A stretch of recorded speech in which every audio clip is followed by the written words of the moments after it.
ஓம் சாந்தி. September 23, 2025. காலை முரளி பாப்தாதா, மதுபன். இனிமையான குழந்தைகளே, அனைத்தையும் யோக சக்தியுடன் செய்யுங்கள். தந்தையிடம் எதை பற்றியும் கேட்பதற்கான கேள்வியே இல்லை.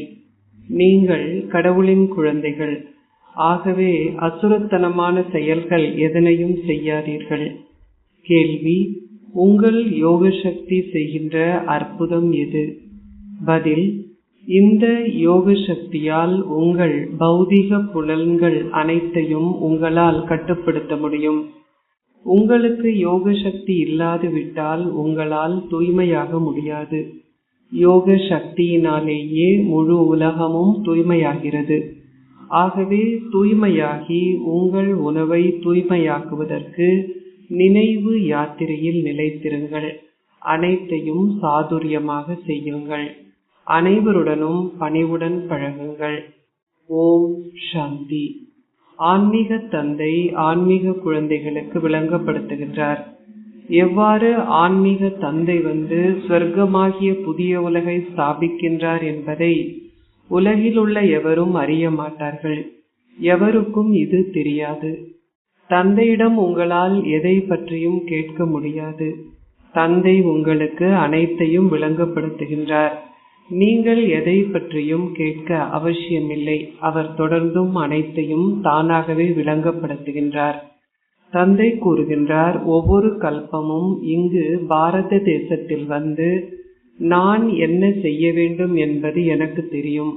உங்களுக்கு இது தெரியாது. அவர் உங்களுக்கு ஒவ்வொரு நாளும் விளங்கப்படுத்துகின்றார். எவரும் எந்த கேள்வியும் கேட்காது விட்டாலும் அவர் தொடர்ந்தும் அனைத்தையும் விளங்கப்படுத்துகின்றார். சில நேரங்களில் குழந்தைகளுக்கு தங்கள் உணவையும் பானத்தையும் குறித்து சிரமம் இருப்பதால் என்ன செய்வது என பாபாவிடம் கேட்கிறார்கள். இது புரிந்து கொள்ளப்பட வேண்டிய ஒன்றாகும். அனைத்தையும் யோக சக்தியுடன் செய்யுங்கள் என பாபா உங்களிடம் ஏற்கனவே கூறியுள்ளார். நினைவு யாத்திரையில் நிறைத்திருந்து அனைத்தையும் செய்யுங்கள். நீங்கள் எங்கே சென்றாலும் தந்தையை நிச்சயமாக நினைவு செய்வதும் எந்த அசுர செயல்களை செய்யாமல் இருப்பதுமே உங்களுக்கான பிரதான விஷயமாகும். நாங்களே கடவுளின் குழந்தைகள். அவரே அனைவருக்கும் தந்தையும் ஆவார். அவர் அனைவருக்கும் ஒரே கற்பித்தல்களையே கொடுக்கின்றார். தந்தை கொடுக்கும் கற்பித்தல்: குழந்தைகளே, நீங்கள் ஸ்வர்க்க அதிபதிகள் ஆக வேண்டும். ஓர் ராஜ்யத்திலும் பல்வேறு தராதரங்கள் உள்ளன. ஒவ்வொருவரது அந்தஸ்தும் அவரவரின் முயற்சிக்கு ஏற்ப உள்ளது. குழந்தைகளே, முயற்சி செய்ய வேண்டும். குழந்தைகளான நீங்களே வெகுமதியும் பெற வேண்டும். உங்களை முயற்சி செய்ய தூண்டுவதற்கு தந்தை வருகின்றார். தந்தை எப்பொழுது வருகின்றார், அவர் வரும்பொழுது என்ன செய்கின்றார், அல்லது அவர் உங்களை எங்கே அழைத்து செல்கின்றார் என்பதை பற்றி எதனையும் நீங்கள் அறிந்திருக்கவில்லை. நாடக திட்டத்திற்கு ஏற்ப தந்தையே வந்து நீங்கள் எங்கிருந்து விழுந்தீர்கள் என்பதை விளங்கப்படுத்துகின்றார். நீங்கள் மிகவும் உச்சியில் இருந்து விழுந்தீர்கள். நீங்கள் யார் என்பது உங்கள் புத்திக்கு முற்றிலுமாக எட்டவில்லை. நீங்கள் இப்பொழுது அதை உணர்கின்றீர்கள்.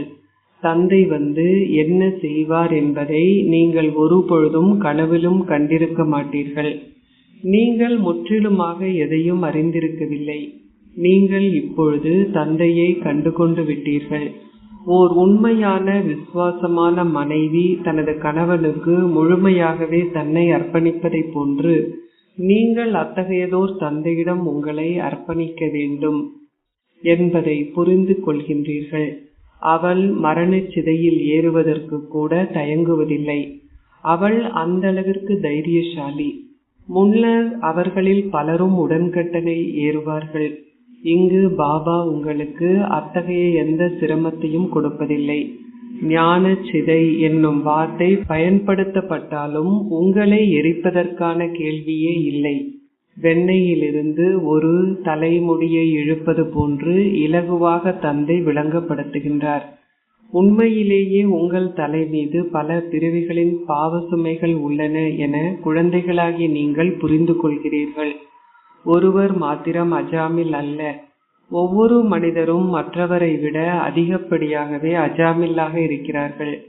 தமது முன்னைய பிறவியில் தாங்கள் என்ன செய்தனர் என்பது மனிதர்களுக்கு தெரியாது.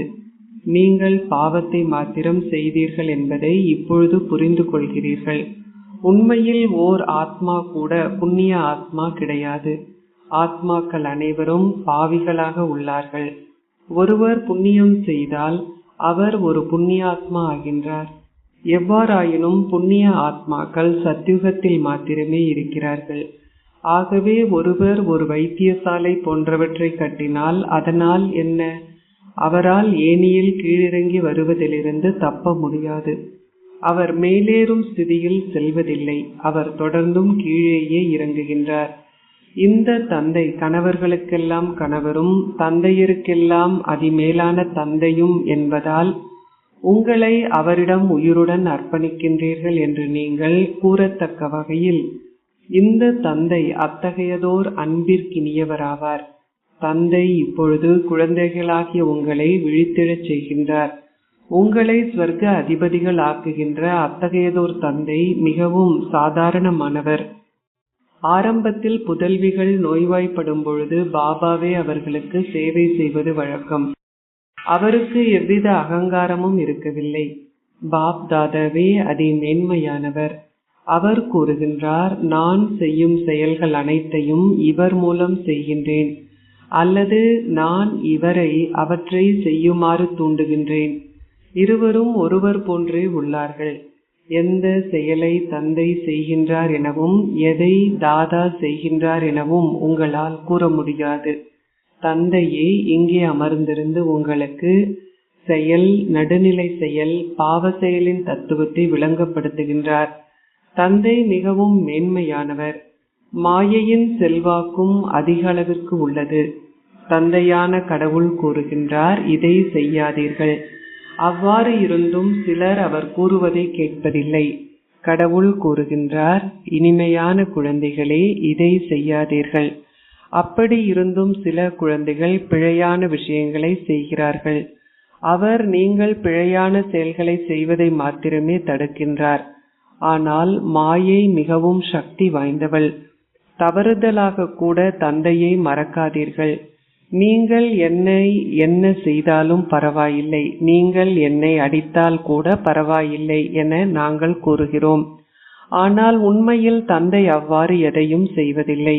எவ்வாறாயினும் மிகவும் உச்சக்கட்டமான சூழ்நிலையின் பொழுதே இவ்வாறு கூறப்படுகிறது. பாடலும் உள்ளது, நீங்கள் என்னிடம் என்ன சொன்னாலும் பரவாயில்லை, நான் ஒரு பொழுதும் உங்கள் வாசலை விட்டு அகல மாட்டேன். எவ்வாறாயினும் வெளியில் என்ன உள்ளது? புத்தியும் கூறுகிறது, நான் வேறு எங்கே செல்வது? ஒரு பொழுதும் நீங்கள் வேறெந்த நேரத்திலும் பெறாத ரகசியத்தை தந்தை உங்களுக்கு கொடுக்கின்றார். உங்களுடைய அடுத்த பிறவியில் நீங்கள் எதனையேனும் பெற முடியும் என்பதல்ல, இல்லை. அவர் உங்களை எல்லையற்ற சந்தோஷ தாமத்தின் அதிபதிகள் ஆக்குகின்ற பரலோக தந்தையாவார். குழந்தைகளாகிய நீங்கள் தெய்வீக குணங்களையும் கிரகிக்க வேண்டும். எவ்வாறாயினும் அதனை குறித்து தந்தை உங்களுக்கு ஓர் ஆலோசனையையும் கூறுகின்றார். ஒரு போலீஸ் உத்தியோகஸ்தர் போன்று உங்கள் கடமைகளை செய்யுங்கள். இல்லாதுவிட்டால் நீங்கள் வெளியேற்றப்படுவீர்கள். நீங்கள் உங்கள் உத்தியோகத்தை பார்க்க வேண்டும். சில நேரங்களில் நீங்கள் ஒரு கடுமையான பார்வையை கொண்டிருக்க நேரிடும். இயன்ற அளவிற்கு அனைத்தையும் அன்புடன் செய்யுங்கள். இல்லாதுவிட்டால் சாதுரியத்துடன் கடும் பார்வையை காண்பியுங்கள். உங்கள் கரங்களை பயன்படுத்தாதீர்கள். பாபாவுக்கு பல குழந்தைகள் உள்ளார்கள். பாபாவும் குழந்தைகளை பற்றி அக்கறைப்படுகின்றார். தூய்மையாக இருப்பதே பிரதான விஷயம். பிறவி பிறவியாக நீங்கள் அழைக்கின்றீர்கள், ஓ தூய்மையாக்குபவரே, வந்து எங்களை தூய்மையாக்குங்கள். எவ்வாறாயினும் நீங்கள் முற்றிலுமாக அதன் அர்த்தத்தை புரிந்து கொள்ளாமல் இருக்கிறீர்கள். அவர்கள் அழைப்பதனால் அவர்கள் நிச்சயமாக தூய்மையற்றே இருக்க வேண்டும். இல்லாதுவிட்டால் அவரை அழைக்க வேண்டிய அவசியமில்லை, அவரை வழிபட வேண்டியதில்லை. கள்ளம் கபடமற்ற பலவீனமான உங்கள் மீது அதிக அளவு துன்புறுத்தல் உள்ளது என தந்தை விளங்கப்படுத்துகின்றார். நீங்கள் அதை சகித்து கொள்ள வேண்டும். பாபா தொடர்ந்தும் உங்களுக்கு பல யுக்திகளை காட்டுகின்றார். மிகவும் பணிவுடன் தொடர்ந்தும் முன்னேறுங்கள். அவரிடம் கூறுங்கள், நீங்களே என்னுடைய கடவுள். அவ்வாறாயின் உங்களுக்கு என்ன வேண்டும்? திருமணம் செய்யும் பொழுது மணமகன் கூறுகின்றார், நான் உங்களுடைய கணவனும் உங்களுடைய கடவுளும் உங்களுடைய குருவும் ஆவேன். நானே உங்களுக்கு அனைத்துமாக உள்ளேன். ஆகவே இப்பொழுது அவருக்கு கூறுங்கள், நான் தூய்மையாக விரும்புகின்றேன். ஆகவே நீங்கள் ஏன் என்னை தடுக்கின்றீர்கள்?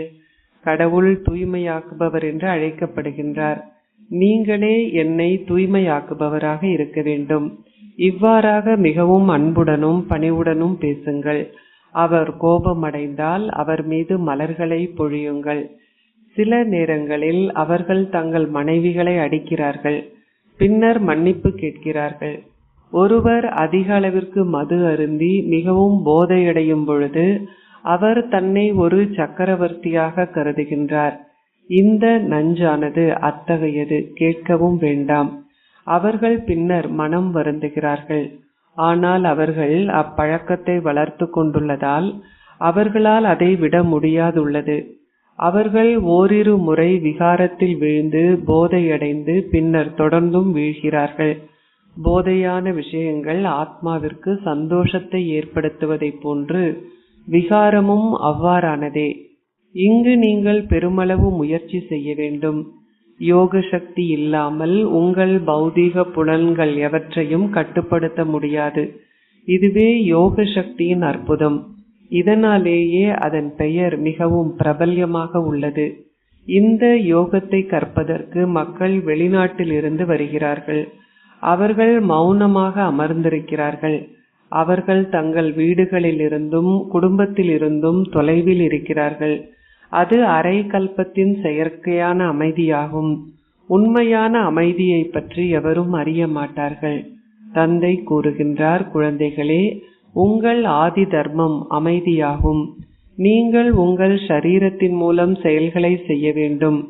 ஓர் ஆத்மா ஒரு ஷரீரத்தை ஏற்றுக்கொள்ளும் வரையில் அவர் அமைதியாக இருக்கின்றார். அதன் பின்னர் அந்த ஆத்மா எங்காவது சென்று மற்றொரு ஷரீரத்தில் பிரவேசிக்கின்றார். இங்கு சில ஆத்மாக்கள் தொடர்ந்தும் தங்கள் சூட்சும ஷரீரங்களில் அலைந்து திரிகிறார்கள். அவை ஒளியால் ஆன ஷரீரங்களாகும். சில ஆத்மாக்கள் அதிக அளவு துன்பத்தை விளைவிக்கிறார்கள். மற்றோர் நல்ல ஆத்மாக்கள் ஆவார்கள். இங்கும் எவருக்கும் துன்பத்தை விளைவிக்காத சில நல்ல மனிதர்கள் இருக்கிறார்கள். மற்றோர் பெருமளவு துன்பத்தை விளைவிக்கிறார்கள். சிலர் சாதுக்களையும் மகாத்மாக்களையும் போன்றவர்கள். தந்தை கூறுகின்றார், ஓ நீண்ட காலம் காணாமல் சென்று இப்பொழுது கண்டெடுக்கப்பட்ட குழந்தைகளே, நீங்கள் 5000 வருடங்களுக்கு பின்னர் மீண்டும் ஒரு முறை என்னை சந்திப்பதற்கு வந்துள்ளீர்கள். இங்கு நீங்கள் எதை பெற வந்துள்ளீர்கள்? நீங்கள் எதை பெறப் போகின்றீர்கள் என தந்தை கூறியுள்ளார். பாபா, உங்களிடமிருந்து நாங்கள் பெறப்போவது என்ன என்னும் கேள்வியே கிடையாது. நீங்களே புதிய உலகை படைப்பவராகிய தந்தையான ஸ்வர்க்க கடவுள். ஆகவே நாங்கள் நிச்சயமாக உங்களிடமிருந்து ராஜ்யத்தை பெறுவோம். தந்தை கூறுகின்றார், ஒருவர் சிறிதளவு இந்த ஞானத்தை புரிந்து கொண்டாலும் கூட அவர் நிச்சயமாக ஸ்வர்க்கத்திற்கு செல்வார். நான் ஸ்வர்க்கத்தை ஸ்தாபிப்பதற்கு வந்துள்ளேன். கடவுளும் பிரஜாபிதா பிரம்மாவும் அனைவரிலும் மகத்துவமான ஆளுமை கொண்டவர்கள். யார் விஷ்ணு என்பதை நீங்கள் அறிவீர்கள். வேறு எவரும் இதை அறிய மாட்டார்கள். நீங்கள் கூறுகின்றீர்கள், நாங்கள் அவர்களுடைய குலத்திற்கு உரியவர்கள். இந்த லக்ஷ்மியும் நாராயணரும் சத்யுகத்தில் ராஜ்யத்தை ஆட்சி செய்கிறார்கள். உண்மையில் இந்த சக்கரம் போன்றவை விஷ்ணுவுக்கு உரியதல்ல. இந்த அணிகலன்கள் பிராமணர்களாகிய எங்களுக்கு உரியவை. இந்த நேரத்தில் எங்களுக்கு இந்த ஞானம் உள்ளது. இந்த விஷயங்கள் எவையும் சத்யுகத்தில் விளங்கப்படுத்தப்படுவது இல்லை. இத்தகைய விஷயங்களை விளங்கப்படுத்தும் சக்தி வேறு எவருக்கும் இல்லை. நீங்கள் இப்பொழுது 84 பிறவி சக்கரத்தை அறிவீர்கள். வேறு எவரும் அதன் அர்த்தத்தை புரிந்து கொள்வதில்லை. தந்தை இதை குழந்தைகளான உங்களுக்கு விளங்கப்படுத்தி உள்ளார். இந்த அணிகலன்களை நாங்கள் அணிவது சரியாக தோன்றவில்லை என்பதை குழந்தைகளாகி நீங்கள் புரிந்து கொள்கிறீர்கள். நாங்கள் இப்பொழுது கற்பித்தல்களை பெற்று முயற்சி செய்து கொண்டிருக்கின்றோம். பின்னர் நாங்கள் அவர்களைப் போன்று ஆகுவோம். சுயதர்ஷன சக்கரத்தை சுழற்றுவதால் நாங்கள் தேவர்கள் ஆகுவோம். சுயதர்ஷன சக்கரம் என்றால் படைப்பவரையும் படைப்பின் ஆரம்பம் மத்தியமம் இறுதியையும் அறிவதாகும். உலக சக்கரம் எவ்வாறு சுழல்கிறது என்பதை உலகிலுள்ள எவராலும் விளங்கப்படுத்த முடியாது. தந்தை அனைத்தையும் மிக இலகுவாக விளங்கப்படுத்துகின்றார். இந்த சக்கரத்தின் ஆயுட்காலம் அவர்கள் கூறுவதை போன்று நீண்டதாக இருக்க முடியாது. அதன் மனித ஜனத்தொகையின் அடிப்படையிலேயே உலக செய்திகள் கூறப்படுகின்றன. அவர்கள் ஆமைகளின் அல்லது மீன் பெருக்கத்தை பற்றி பேசுவதில்லை. அது மனிதர்களுக்கு மாத்திரம் பொருந்துகிறது. மக்கள் உங்களிடம் கேள்விகளை கேட்கிறார்கள். தந்தை அனைத்தையும் விளங்கப்படுத்துகின்றார். நீங்கள் இதில் முழு கவனம் செலுத்த வேண்டும். உங்கள் யோக சக்தி மூலம் நீங்கள் உலகை தூய்மையாக்குகிறீர்கள் என பாபா விளங்கப்படுத்தியுள்ளார். ஆகவே யோக சக்தி மூலம் உங்களால் உங்கள் உணவை தூய்மையாக்க முடியாதா? அச்சா, நீங்கள் இவ்வாறு ஆகிவிட்டீர்கள். ஆகவே நீங்கள் மற்றோரையும் உங்களை போன்று ஆக்குகின்றீர்களா? உங்களுக்கு மீண்டும் ஒரு முறை ஸ்வர்க்க ராஜ்யத்தை கொடுப்பதற்கு தந்தை வந்துள்ளார் என்பதை குழந்தைகளாகிய நீங்கள் இப்பொழுது புரிந்து கொள்கிறீர்கள். ஆகவே நீங்கள் அவரை நிராகரிக்க கூடாது. நீங்கள் உலக ராஜ்யத்தை நிராகரித்தால் அனைத்தும் முடிவடைகின்றன. அதன் பின்னர் நீங்கள் குப்பை தொட்டிக்கே செல்ல நேரிடும். இந்த பழைய உலகம் முழுவதும் குப்பையாகவே உள்ளது. அதனால் அது குப்பை தொட்டி என்றே அழைக்கப்பட வேண்டும். உலகின் நிலைமையை பாருங்கள். நீங்கள் உலக அதிபதிகள் ஆகின்றீர்கள் என்பதை அறிவீர்கள். சத்யுகத்தில் ஓர் ராஜ்யம் மாத்திரமே இருந்தது என்பதை எவரும் புரிந்து கொள்வதில்லை. அவர்கள் உங்களை நம்புவதில்லை. அவர்களுக்கு தற்பெருமை உள்ளதால் அவர்கள் நீங்கள் கூறுவதை முற்றிலுமாக கேட்பதில்லை. அவர்கள் கூறுகிறார்கள், அவை அனைத்தும் உங்கள் கற்பனை. சரீரம் போன்ற அனைத்தும் கற்பனையின் மூலமே உருவாக்கப்படுகிறது என அவர்கள் கூறுகிறார்கள். அவர்கள் முற்றிலுமாக அர்த்தத்தை புரிந்து கொள்வதில்லை. இது கடவுளின் கற்பனை எனவும் கடவுள் விரும்புவதை போன்றே அனைவரும் ஆகின்றார்கள் எனவும் இது அவருடைய விளையாட்டு எனவும் அவர்கள் இலகுவாக கூறுகிறார்கள். அவர்கள் அத்தகைய விஷயங்களை கூறுகிறார்கள். கேட்கவும் வேண்டாம். இப்பொழுது தந்தை வந்துவிட்டார் என குழந்தைகளாகிய நீங்கள் அறிவீர்கள். வயோதிப தாய்மார்களும் கூறுகிறார்கள், பாபா 5000 வருடங்களுக்கு ஒரு முறை உங்களிடமிருந்து எங்கள் ஸ்வர்க்க ஆஸ்தியை நாங்கள் பெறுகின்றோம். நாங்கள் இப்பொழுது ஸ்வர்க்க ராஜ்யத்தை பெறுவதற்கே வந்துள்ளோம். நடிகர்கள் அனைவருக்கும் தமக்கென சொந்த பாகங்கள் உள்ளன என்பதை நீங்கள் அறிவீர்கள். இரு வேறு நடிகர்கள் ஒரே பாகத்தை கொண்டிருப்பதில்லை. தந்தையிடமிருந்து உங்கள் ஆஸ்தியை பெறுவதற்கு அதே பெயரில் ரூபத்தில் அதே நேரத்தில் நீங்கள் முயற்சி செய்வீர்கள். அத்தகையதோர் பெரும் வருமானம் உள்ளது. ஒருவர் சிறிதளவு இந்த ஞானத்தை கேட்டிருந்தாலும் அவர் சொர்க்கத்திற்கு செல்வார் என பாபா கூறினாலும் ஒவ்வொரு மனிதரும் மேன்மையாகுவதற்கே முயற்சி செய்கின்றார். ஆகவே முயற்சியே முதன்மையானது. அச்சா, இனிமையிலும் இனிமையான அன்பிற்குரிய எப்பொழுதோ காணாமல் சென்று இப்பொழுது கண்டெடுக்கப்பட்டிருக்கும் குழந்தைகளுக்கு உங்கள் தந்தை தாயாக இருக்கும் பாப் தாதாவின் அன்பும் நினைவுகளும் காலை வந்தனங்களும். ஆன்மீக தந்தை ஆன்மீக குழந்தைகளுக்கு நமஸ்தே கூறுகின்றார். ஆன்மீக குழந்தைகள் ஆன்மீக தந்தைக்கு நமஸ்தே கூறுகின்றோம். தாரணைக்குரிய சாரம் 1. பாபா குழந்தைகளாகிய உங்களுக்கு எந்த அகங்காரமும் இன்றி சேவை செய்வது போன்று தந்தையை பின்பற்றுங்கள். அத்துடன் தந்தையின் ஸ்ரீமத்தையும் பின்பற்றி உலக ராஜ்யத்தை பெற்றுக்கொள்ளுங்கள். நிராகரிக்காதீர்கள். 2. மரணித்து வாழ்ந்து அதி மேலான தந்தையருக்கெல்லாம் தந்தையும் கணவர்களுக்கெல்லாம் கணவருமான அதி அன்பிற்கினியவரிடம் உங்களை அர்ப்பணியுங்கள். இந்த ஞான சிதையில் அமருங்கள். தவறுதலாக கூட தந்தையை மறப்பதனால் பிழையான செயல்களை செய்யாதீர்கள். ஆசீர்வாதம். நீங்கள் எல்லையற்ற சந்தோஷ பொக்கிஷங்களால் நிரம்பியிருக்கும் கவலையற்ற சக்கரவர்த்தி ஆகுவீர்களாக. ஒவ்வொரு நாளும் சந்தோஷ கடலிடமிருந்து நீங்கள் எல்லையற்ற சந்தோஷ பொக்கிஷங்களை பெறுகிறீர்கள். அதனால் எந்த ஒரு சூழ்நிலையிலும் உங்களின் சந்தோஷம் ஒருபொழுதும் மறைய முடியாது. உங்களால் எந்த ஒரு சூழ்நிலையிலும் கவலைப்பட முடியாது. எனது சொத்துக்கு என்ன நடக்கும் அல்லது எனது குடும்பத்திற்கு என்ன நடக்கும் என்ற எண்ணங்கள் எவையும் இருக்காது. மாற்றம் மட்டுமே இருக்கும். அப்படித்தானே? இந்த பழைய உலகில் உள்ளவர்கள் எத்தனை மேன்மையான மனிதர்களாக இருந்தாலும் அவர்கள் பழையவர்களே. அதனால் நீங்கள் கவலையற்றவர்கள் ஆகியுள்ளீர்கள். என்ன நடந்தாலும் அது நல்லதற்கே. பிராமணர்களுக்கு அனைத்தும் நல்லதே. கூடாதது என்று எதுவும் இல்லை. வேறு எவரும் உங்களிடமிருந்து அதை பறித்து கொள்ள முடியாதபடி ராஜ்யம் உங்களிடம் இருக்கும். ஸ்லோகம். இந்த உலகை ஆன்மீக விளையாட்டாக கருதுங்கள். அதனால் சூழ்நிலைகள் பொம்மைகள் ஆகிவிடும். நீங்கள் ஒரு பொழுதும் மன சோர்வு அடைய மாட்டீர்கள். அவ்யக்த இஷாரா. இப்பொழுது அன்பென்னும் அக்னியை ஏற்றி உங்கள் யோகத்தை ஜுவாலா ரூபம் ஆக்குங்கள். எரிமலை ரூபத்தில் கடைசியான மிக வேகமான முயற்சி இன்னமும் எஞ்சி உள்ளது. பாண்டவர்களால் யாதவர்கள் மாட்டிக்கொண்டு தவிக்கிறார்கள். பாண்டவர்களின் மேன்மையான ஆன்மீக கௌரவமான ஸ்திதி யாதவர்களின் இக்கட்டான மன அழுத்தமான சூழ்நிலைகளை முடித்துவிடும். உங்களின் கௌரவம் மற்றும் சுய மரியாதையால் மன அழுத்தத்தில் உள்ள ஆத்மாக்களுக்கு அமைதி மற்றும் சௌகரியத்தின் ஆசீர்வாதத்தை வழங்குங்கள். எரிமலை ரூபம் என்றால் வெளிச்ச வீடு மற்றும் சக்தி வீடாகி அந்த முயற்சியை தொடர்வதாகும். ஓம் சாந்தி.